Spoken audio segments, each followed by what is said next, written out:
প্রিয় দর্শক, আসসালামু আলাইকুম। আজকে আমি দেখাবো কাঁকরোলের ভর্তার রেসিপিটি যদি আপনাদের কাছে ভালো লেগে থাকে তাহলে প্লিজ আমার চ্যানেলটিকে সাবস্ক্রাইব করে দিবেন।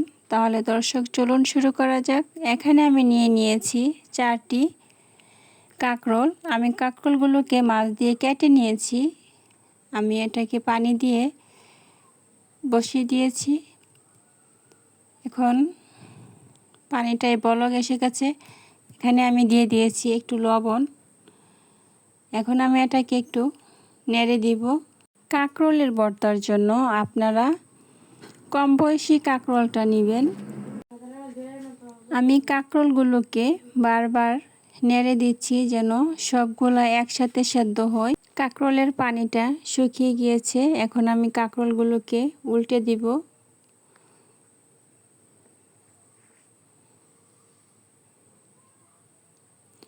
কাঁকরোলের ভর্তা অনেকভাবেই করা যায়।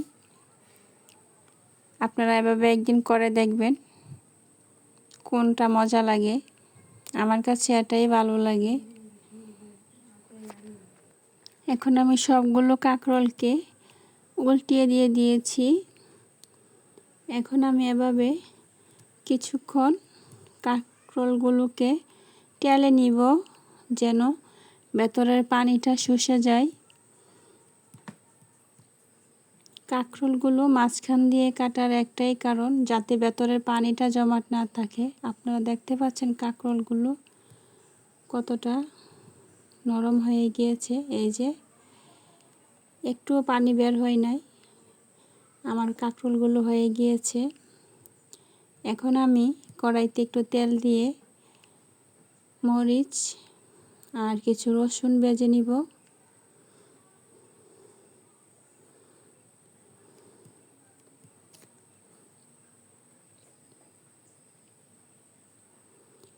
রসুন আর মরিচগুলো অল্প আঁচে ভাজতে হবে।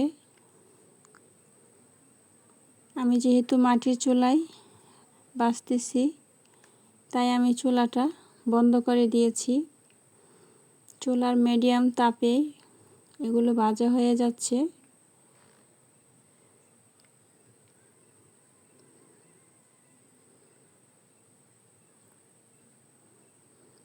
রসুনগুলা লাল হয়ে আসছে। এখন আমার রসুন আর মরিচগুলা ভাজা হয়ে গিয়েছে। আমি মরিচগুলাকে ভেঙে নিচ্ছি এবং রসুনগুলাকে চটকে নিচ্ছি। এখন আমি পেঁয়াজগুলো রসুন মরিচের সাথে মেখে নিব। মাখাটা অনেকটা মসৃণ হতে হবে। এখানে আমি দিয়ে দিচ্ছি পরিমাণ মতো লবণ।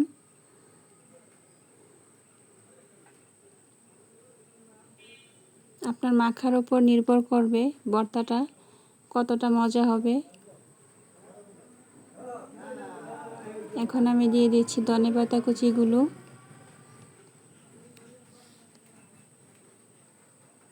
আমি এগুলোকে ভালোভাবে মিক্স করে নিচ্ছি।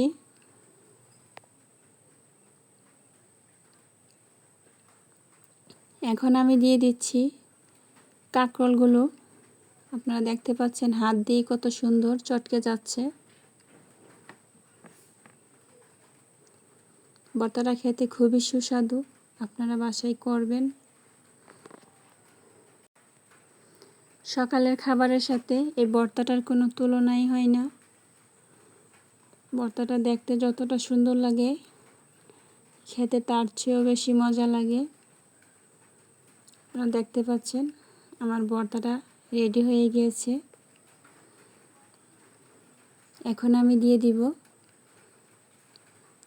2 চা চামচ সরিষার তেল। এখন আমি সরিষার তেলটা দিয়ে আবার ভালো করে মেখে নিব।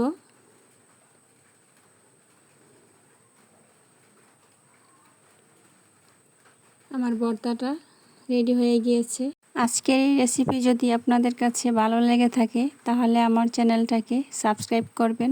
আজকের মতো এইখানেই বিদায় নিচ্ছি। সবাই ভালো থাকবেন, সুস্থ থাকবেন। আসসালামু আলাইকুম।